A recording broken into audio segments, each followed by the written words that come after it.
শয়তানের হাত থেকে বাঁচার জন্য খুব সুন্দর একটা দোয়া আমাদের নবী আমাদেরকে শিখিয়ে দিয়ে গেছেন।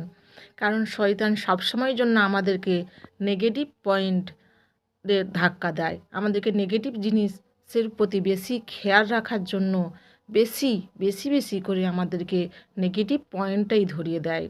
যেমন কেউ কিছু ভুল ছোটই করুক আর বড়ই করুক, সেই নেগেটিভ পয়েন্টটাকে এমনভাবে আমাদের সামনে উপস্থাপনা করেন যাতে আমরা তার সঙ্গে ঝগড়া করি, রিস্তা ভেঙে দিই বা তার সঙ্গে কোনো সম্পর্ক না রাখি।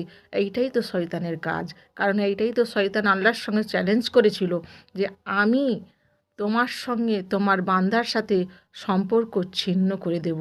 তাই সবসময় মনে রাখবেন, শয়তানের কাজ হচ্ছে ছিন্ন করা, আর আমাদের কাজ হচ্ছে আমরা সেটাকে অটুটভাবে এগিয়ে নিয়ে যাব।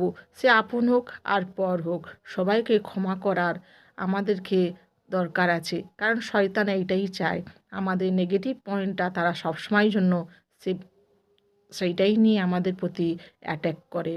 তো সেই জন্য আমরা সবসময়ের জন্য যখন আমরা কোনো নেগেটিভ পয়েন্ট কারোর সম্বন্ধে ভাববো, তখন আমরা আউযু বিল্লাহি মিনাশ শাইতানির রাজিম এটা আমরা সবসময়ের জন্য পড়ব যে আল্লাহ, শয়তান হইতে আল্লাহ তোমার কাছে আমরা পানাহ চাইছি।